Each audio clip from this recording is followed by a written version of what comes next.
The third chapter, The Summer Midnight's Dream.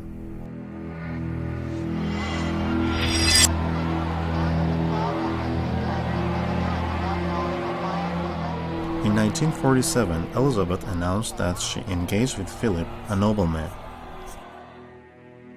They got married in the Westminster Abbey on the 20th of November. Now, the husband of England's future queen was known. Many lands colonized by England have a summer heat all the year. Here is Kenya, one of England's tropical colonies. In 1952, Crown Princess Elizabeth, along with her husband Philip, resided in this hot country on their return from New Zealand, Australia, and visits from other colonies.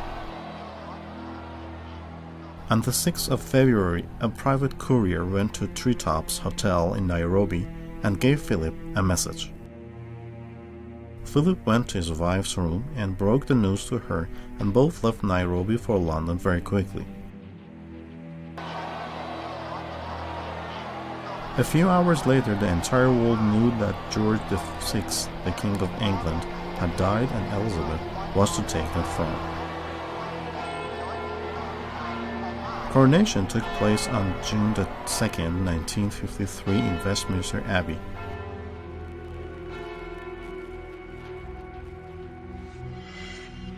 The mainland of England comprises of 4 countries. England, which is the home of Crown and Throne, took over the 3 other countries: Scotland, Wales, Ireland. A part of Ireland got independence, but the Northern Ireland still belongs to the mainland of England. These 3 flags belong to England, Scotland, and Ireland, which have been merged together and made the flag of England, or the Great Britain. Elizabeth, in addition to 4 main countries of England, Wales, Scotland, and Ireland, became the Queen of the Commonwealth countries. England had many colonies. It means they took over the reins of many countries by force and exploited their resources. Some of these colonies became independent states later and formed distinct governments and parliaments. However, the ruler of England is still considered as the head of state in their political system. The Queen appoints a Governor-General for those countries. The Governor-General is in fact the representative of the Queen in that country and has a higher rank than the Premier in that country. These countries are called the Commonwealth countries and include countries like Antigua and Barbuda, Barbados, St. Kitts and Nevis, St. Lucia, St. Vincent, and the Grenadines. Jamaica, Belize, Australia, Papua New Guinea, Solomon Islands, Tuvalu, New Zealand, Canada, Grenada, as well as Pakistan, which was among the Commonwealth countries before the presidential elections in her country. The number of these countries under the command of one figure means the number of votes that is cast in the United Nations, as well as other international organizations, is under the influence of London. Of course, Elizabeth was not only the ruler of England, but the highest religious figure in England. England claims to be a secular state and does not have an official religion, but the head of a state must be a Christian and has to be a member of the Anglican Church, that is to say, the Church of England.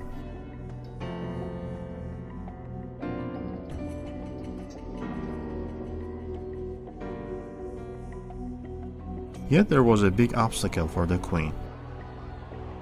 The royal family had not used their power for a long time. Politics was in the hands of the representatives in the parliament and political parties, and they would suggest the ministers to the ruler and he would endorse them, and the ruler had become a symbol himself, a historical symbol. Elizabeth had to mull over restoring power to the crown and throne. She would take over the reign of England very soon. Probably the first place the Queen thought of was Iran. England, in collaboration with the USA, toppled the legal government of Mossadegh and restored the dictatorship of the Shah. MI6 is the intelligence service of the Queen. However, the media pretend that the agency is under the control of English government and the Queen does not have any roles in its policies. One of the most terrifying intelligence services of the world, which has conducted many coups against dissident governments. Did not Elizabeth really have any roles in the coup under question, as the media claim? After that coup, the Shah's government was illegal and dictatorial in the viewpoint of the entire world. But when the Queen entered Iran in 1961 to confirm what the junta did and to visit the Shah and the royal family, it became evident that the English royalty was not an impartial structure and nor a historical symbol. The Queen had come to Iran to show that the English kingdom would do anything needed to save the kingdom of Iran. The next plan of the Queen was for Egypt.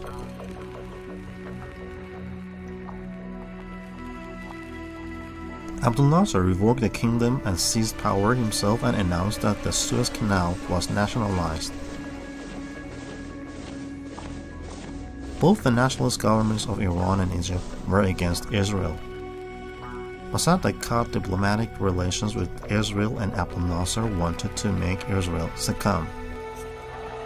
As long as Israel knows that we don't generate destructive offensive military forces, will stay in the lands which it has occupied.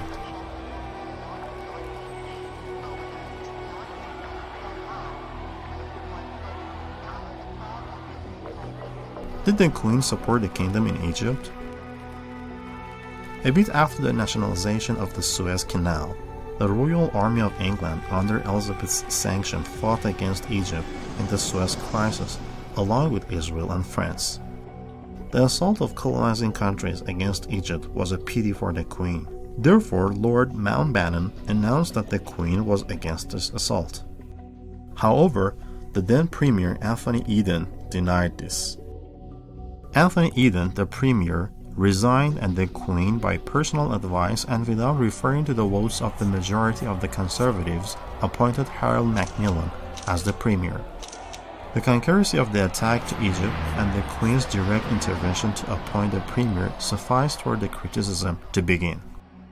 Elizabeth had to show the power of the kingdom and keep the control of the country, and show to the English people that she was not only a historical symbol holding an insignificant position.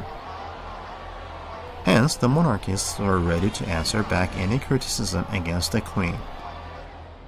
The first victim was Lord Alton Cham, who criticized these policies in some interviews after the assault against Egypt. In the editorial of the National and English Review, which was published in August 1957, he said that the Queen recounted the things that she was told and the results were the then policies in England. With this editorial, the Queen and the court were directly reprimanded. The Queen had to show how dear it would cost to criticize the elevated position of kingdom. Consequently, the Lord was scorned extensively here and there by the media and the people related to the court who almost had all power. One day, Lord Cham had a TV interview and defended his article, and on his way back, a member of the Society of Estancias to the Emperorship named Burbage came at him. Anne slapped him hard in the face and said, "Take it from one of the members of the Estancias to the Emperorship." Burbage was punished severely. He had to pay change equal to 20 shillings. Now everyone was on alert how to behave. Why did you write this article about the Queen? Well, I'm a journalist. I'm a subject of the Queen. I care very much for her future, and I want her reign to be as successful as it possibly can be. Burbage was a member of the Society of Estancias to the Emperorship. This society was a lobbyist group in favor of colonizing, which was financed by some of the conservatives and was against the decline of English colonial system. This kind of behavior took place in the country which was a pretender that freedom of speech should have no limitation, and considers their country as one of the countries which enjoys a high level of freedom. In 1963, after having resigned, Macmillan, the Premier, asked the Queen to appoint Alec Douglas Home as the next Prime Minister. The Queen, once again, with her creed, appointed Douglas Home as the Premier despite the majority vote of the Cabinet. The Queen proved that the dismissing and appointing of ministers in fact is done by her, not necessarily conforming to the majority votes. No one could find fault with the Queen. Now, inside England, everybody understood that all the roads lead to her. However, outside the country, the crisis did continue.